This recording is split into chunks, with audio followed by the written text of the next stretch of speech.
MNS प्रमुख राज ठाकरे ने कहा, हम पर हिंदी मराठी मुद्दा उठाकर बाहरी लोगों को परेशान करने का आरोप लगता है, लेकिन बिहारियों को गुजरात से 2 बार खदेड़ा गया। जिन लोगों ने वहां बिहारियों के खिलाफ प्रदर्शन किया, उन्हें पीटा और बाहर निकाला, उन्हें बीजेपी ने विधायक बना दिया। वे अपने राज्य को संगठित रखते हैं, लेकिन दूसरे राज्यों में अगर कोई अपनी भाषा और संस्कृति की रक्षा की बात करता है तो उसे बदनाम किया जाता है। सीरिया में कुर्दों का नेतृत्व करने वाले जनरल मजलूम आब्दी ने क्षेत्र की स्थिरता के लिए भारत से मदद मांगी है। तुर्की की सरकार ने जनरल आब्दी को आतंकवादी घोषित कर रखा है। अब भारत के पास मौका है कि वो कुर्द समुदाय की मदद कर एर्दोगन से बदला ले सकता है। आब्दी सीरियन डेमोक्रेटिक फोर्सेस यानी एसडीएफ के कमांडर जनरल हैं। एसडीएफ जातीय और धार्मिक अधिकारों, विशेषकर कुर्द मान्यता और लैंगिक समानता की मांग कर रहा है। अमेरिकी राष्ट्रपति डोनाल्ड ट्रंप की ओर से 1 अगस्त को टैरिफ वाले फैसले का असर अमेरिकी बाजार पर भी हुआ है।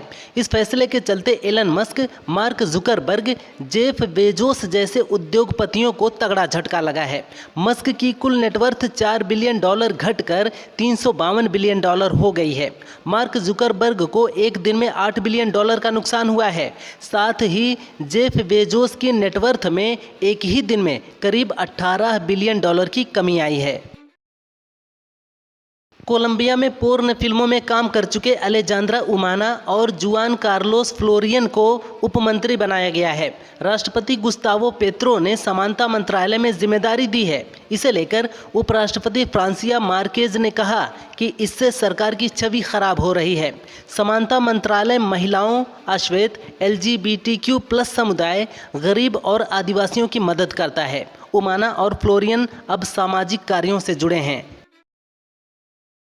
साल 2019 में हुए टेस्ला की ऑटो ड्राइव कार के एक्सीडेंट के मामले में एलन मस्क की कंपनी को करीब 2100 करोड़ रुपए का मुआवजा देना होगा। फ्लोरिडा के मियामी कोर्ट ने 4 साल तक चले ट्रायल के बाद ये आदेश दिया है। इस हादसे में एक युवती की मौत हो गई थी, जबकि उसका बॉयफ्रेंड गंभीर रूप से घायल हो गया था। वहीं इस पर टेस्ला का कहना है कि मुकदमा दायर करने वालों ने एक कहानी गढ़ी है जिसमें कार को दोषी ठहराया गया है।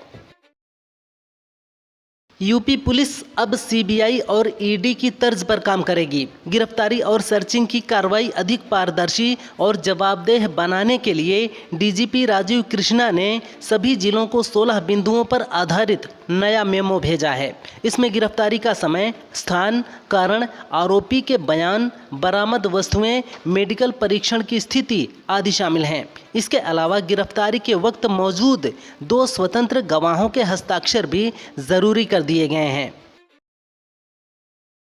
यूपी बीजेपी के नए अध्यक्ष पद को लेकर दिल्ली में मंथन चल रहा है। यूं तो अध्यक्ष पद की रेस में कई नेता शामिल हैं, मगर मुख्य संघर्ष में deputy CM Keshav Prasad Maurya, minister स्वतंत्र देव सिंह और धर्मपाल सिंह माने जा रहे हैं। इसके अलावा भी कई चेहरे रेस में हैं। पार्टी का एक वर्ग दलित चेहरे की वकालत कर रहा है। उनका मानना है कि पार्टी के नए प्रदेश अध्यक्ष के लिए हाईकमान चौंकाने वाला नाम भी ले सकता है। अमेरिका ने पाकिस्तान के साथ तेल को लेकर डील की है। पाकिस्तान का कहना है कि बलूचिस्तान में तेल और अन्य खनिजों का भंडार है। इस बीच बलोच नेता मीर यार बलोच ने अमेरिकी राष्ट्रपति ट्रंप को एक ओपन लेटर लिखा है, जिसमें उन्होंने कहा कि बलूचिस्तान बिकाऊ नहीं है। जनरल असीम मुनीर ने आपको भूगोल के बारे में गलत जानकारी दी है। उन्होंने आगे लिखा कि ये इलाका पाकिस्तान के पंजाब प्रांत का हिस्सा नहीं है।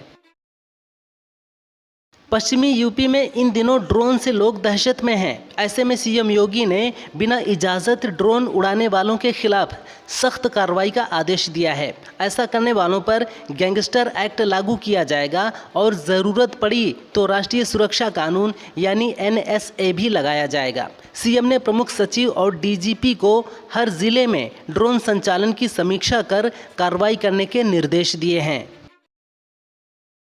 भाजपा सांसद संबित पात्रा ने एक प्रेस कॉन्फ्रेंस कर कहा कि तेजस्वी यादव के पास 2 ईपिक नंबर थे, तो क्या उनके पास 2 मतदाता पहचान पत्र हैं? सर्वोच्च नेता के पास 2 ईपिक नंबर हैं, तो कार्यकर्ता का हाल क्या होगा? क्या इसीलिए वे SIR से डरते हैं? कांग्रेस और राजद के नेता और उनके कार्यकर्ता जो बूथ कैप्चरिंग और गुंडागर्दी के दम पर जीतने के आदी थे, उनका पूरा खेल उजागर हो गया है। कांग्रेस नेता मणिशंकर अय्यर ने कहा, हमारे सांसद पहलगाम हमले को लेकर पाकिस्तान को बेनकाब करने के लिए दुनिया भर में गए, लेकिन किसी ने हमारी बात नहीं मानी। हम इकलौते हैं जो अपनी छाती पीट पीट कर कहते हैं कि हाय पाकिस्तान जिम्मेदार है, लेकिन कोई मानने को तैयार नहीं है। यहाँ तक कि UN और US ने भी पाकिस्तान को जिम्मेदार नहीं ठहराया है।